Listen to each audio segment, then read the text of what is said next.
Hey, this is James Michael from Sixx A.M, and you are on BackstageAxxess.com, where the real show begins.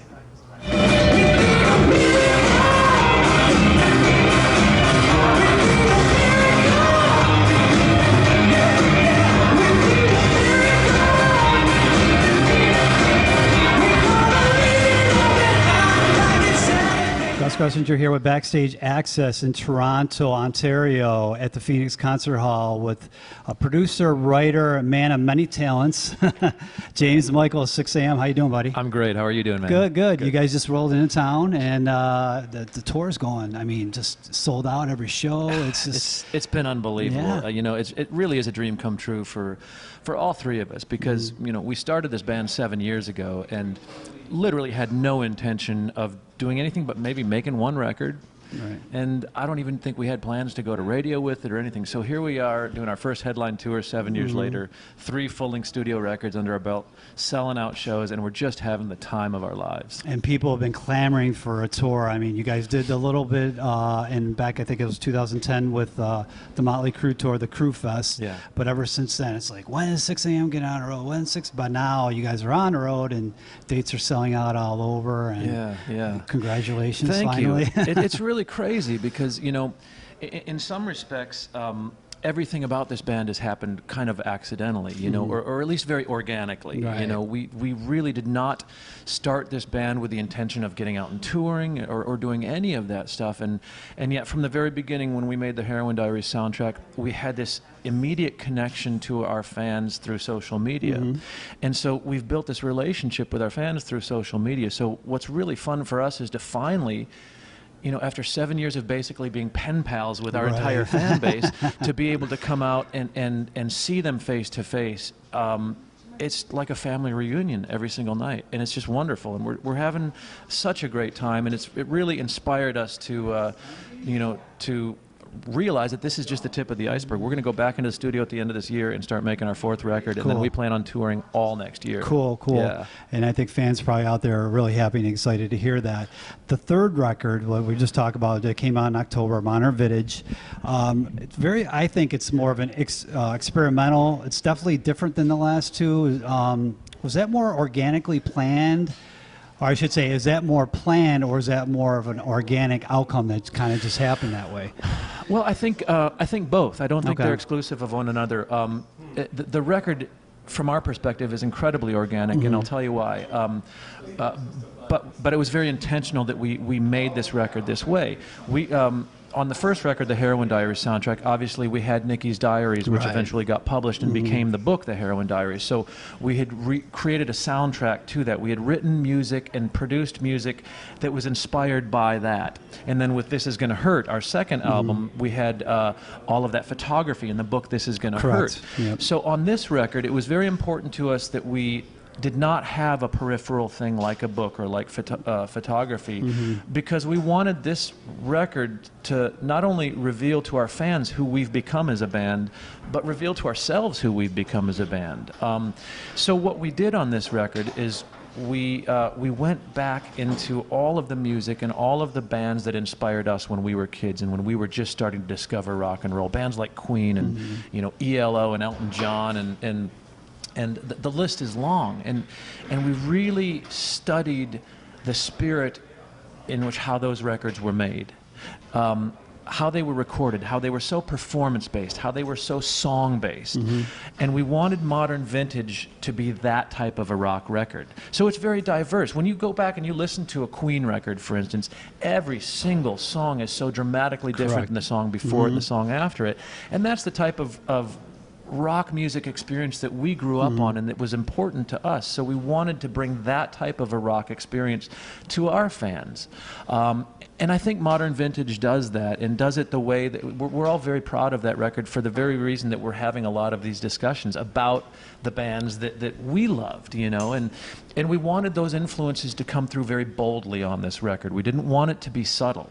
So for instance, you have a song where all of a sudden on the bridge the vocals just kind of start swirling like an ELO type of song, and very kind of Bowie-esque moments on the record, or Queen-esque type of moments. We wanted those to be very bold so that people will go, oh, well, that sounds like this record, or that sounds like this. And then this dialogue starts, and we start talking about the fact that rock records are very diverse. You know, today, rock music has had a tendency to become very narrow. People's perception of what rock music is, of what qualifies as a rock record. You being a producer should know that, because a lot of producers kind of like put bands in this is how we want you to sound like Nickelback, obviously, years ago was the big thing, and then everybody was coming out. Everyone wanted to sound like that because it was safe. Now, and I understand that. Yeah. We understand why that is, but that's just not why we started making music in the first place. So, yeah, so this whole modern vintage run has been a thrill for us because we really feel like we accomplished exactly what we set out to do. And, you know, I have to ask this question because the record's been out for 6 months, and, you know, when a band kind of experiments and does something a little different, there's pushback. You know, the diehards, not that you guys have been around a long time, but, you know, bands, your band, you know, fans expect a certain something, you know, like maybe of the first 2 records. Oh, this doesn't sound like, you know, this song or whatever. And, you know, dealing with it now, looking back on it, you know, what's your take on it? Are you guys still getting flack? Are you guys getting more acceptance now because it's been 6 months, it's sunk in a little bit? The flack was fully expected. It was anticipated, and it was actually hoped for. I'll be honest with you. Our first single, Gotta Get It Right, was very, very out of the box for Sixx A.M., and we knew it, and that's exactly why we chose that, because we didn't want to just keep repeating ourselves. Now, there are songs on Modern Vintage, as an example, Stars, which is a hit right now, very quintessential Sixx A.M. type of song. We could have come out with that as our first single, and it probably would have done very well, and fans would have been very satisfied. But we just, again, in the spirit of not wanting to repeat ourselves, in the spirit of wanting to break down those walls and those perceptions of what a rock record is, we went with a song that we knew we were going to get some pushback on. And ironically, we did get pushback. You know, the song was a hit. It turned out great, and people accepted it ultimately. And I'll tell you what, we're playing that song every night, and the fans are going nuts over it. So, and again, when we go back and look at a band like, you know, an artist, Elton John, David Bowie, Queen, every time those artists released a record, it was completely 360 degrees different from the record right before. And I remember always feeling a little angry myself. I pushed back as a fan at first because I didn't get it. I didn't get why they didn't just give me more of what I liked. And then I realized, they're introducing me to, they're taking me on a journey. Tapping into your spiritual senses. That's right. And we've been very lucky to have fans that trust us. They know that they expect us now to take them on very unusual journeys, but they trust that we're not going to abandon them once we get them there. It's always going to come back around. It's always going to be Sixx A.M. music, and we have the best fans in the world. Playing here tonight, Toronto, and right up the road, Orillia, Ontario, is the home of your new drummer. Yes. Dustin, and I don't know if I'm saying his name, Stanky, or is it Stank? There's been a lot of debate about it. The actual correct pronunciation is Stanka. Stanka. Okay, Stanka. But we slaughter that every night when we introduce him. So yeah, but I mean, he's a homeboy, so this is going to be like a big deal for him tonight. Yeah. Is he nervous? I don't think so. He's such a pro. He's such a perfect fit for Sixx A.M. He's in a band called Bleecker Ridge. And I just produced their record at the beginning of this year. I'm very, very excited about that. We're going to finish it up when I get off the road here. Phenomenal band. This is a band that every single musician in this band is massively, frighteningly talented, and that's rare. Usually, there's one or two guys that kind of carry the weight, and then the other guys tag along. This band is firing on all cylinders. Every musician is incredible. The record we made is phenomenal. I think there are great things in store for Bleecker Ridge, but for now, we're stealing their drummer, and hopefully, we can steal him again in the future. And that was the follow-up. Are we going to keep him around for a little bit, or what? We'll keep Dustin around as long as we possibly can. But when that band blows up, we'll probably be begging him to, hey, come do a few dates with us. Cool. The cover, I have to talk about this because the cars out there, Drive, it's obviously a very popular song 30-something years ago when it came out. I think it went to #1 for a while. It was on the #1 for 7 weeks or something like that. But you guys are tapping to do that song and obviously recorded it, and it's so different, which is cool. It's just a different vibe, and seeing you guys do it live, I actually checked the YouTube out, and I'm like, wow, it's like we were just talking about, something different. So why that song? I have to ask. Well, we hit on this record, we knew that we wanted to do a cover.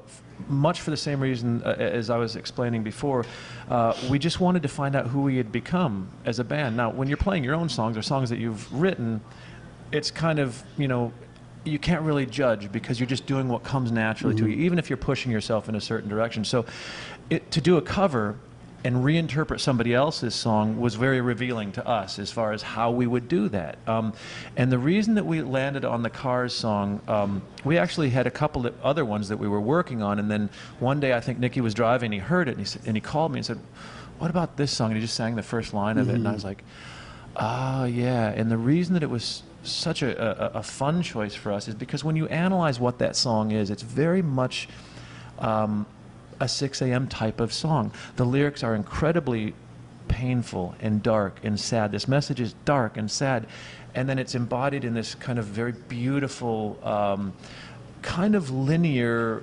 production that instills a little bit of hope in it. It's you know, so you're listening to it and you're feeling uplifted until you really look at those lyrics and realize, ooh, this is a dark song. Well, that's exactly what 6 a.m. has always been about, walking that fine line between beauty and darkness. You know, life is beautiful.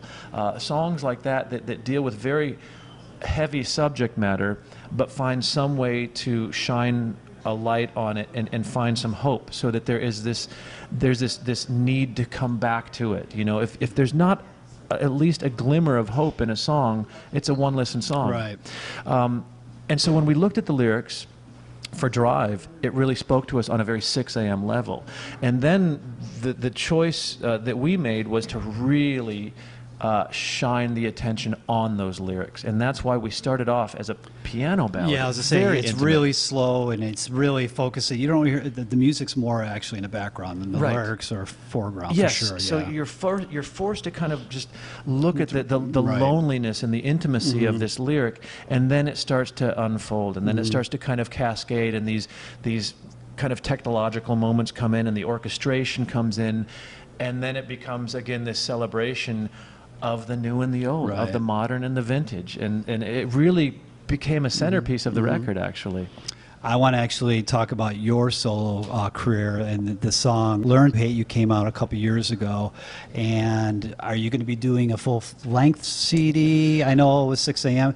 Are you going to be able to fit it in maybe when Motley Crue's on tour? You can work on that, or you know, yeah, I think I will do some more stuff. "Learn to Hate You" was just a real neat moment for me, because it was actually I was gonna put it on a 6 a.m. record, but the timing of it didn't work out, and I think also there were just some elements of that would have had to have changed a little bit too much in order to fit on a 6 a.m. record. So I decided to keep it as just its own standalone thing, and then I made a video for it, and it started kind of picking up some steam. So that was a really neat thing, and I've gotten a lot of requests to, you know, maybe move forward and do some more solo stuff. And I'm always making music, and I never really decide what that particular music is going to be for until I get deeper into it and I know. So there will come times where I'll be writing something and I'll just think, well, this means a lot to me, but it's not necessarily something for the 6 a.m. audience. And so I would imagine I'll start compiling some more songs. I don't know if I'll do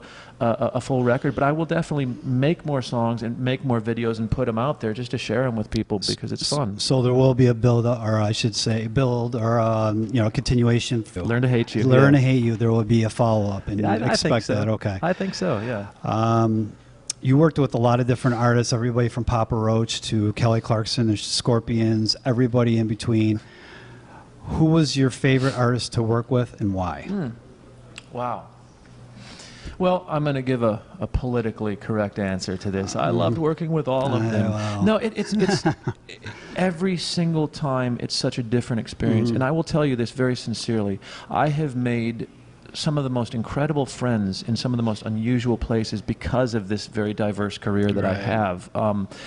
And the most exciting thing for me is that for every one of these artists that you work with, whether I'm working with them as a producer or a writer, or, you know, in my case with 6 a.m. as the singer and the producer, the goal is always the same, no matter who it is, no matter if it's country, pop, rock, metal, whatever it is. The goal is to find a way to help the artist reveal things about themselves that they have not figured out how to do up until then. So it's an exercise in becoming extremely vulnerable, and me creating an environment that's safe for them to become as vulnerable and as exposed as they ever have been. And one of the biggest challenges with that, of course, is ego. You know, we all have very strong egos which protect us from those things. We put up those walls. So my job as a producer is to help kind of navigate through those egos and get to a place of vulnerability where you can be as honest as possible. And in doing so, you tend to make connections with people on a very core human level, and that's something that I'm incredibly grateful for, because I look back at my career and it's documented by the friends that I've made, and it's a real wonderful journey, and I'm blessed every day. Talking about Bleecker Ridge, the disc is going to be dropping at what point? I'm not sure of the date. I think it'll be later on this year. And I would say that probably by fourth quarter, I'm assuming. Okay. Yeah. And wrapping up here, and we're going to send you off by saying and kind of continuing what you said earlier with Sixx A.M. actually going in the studio, working on music, so fans can expect the band to be full-fledged on the road and supporting a new record next year. 100% yes. Cool. James, thank you for taking the time to talk to BackstageAxxess.com. Check out James on the road with Sixx A.M. And you guys got another week or two worth of dates? Another maybe week and a half, yeah. Week and a half. Yeah. And then check out the new record in 2014. And you want to talk about your site and the new record possibly? You want to you know, we have a lot of information up at sixammusic.com, and we're always hitting social media pretty hard, so we will be keeping people in touch. But yeah, thank you so much for the support. Not a problem. We're having the time of our lives, and I can tell you Sixx A.M. is just getting started. Cool. BackstageAxxess.com. Thank you for taking the time.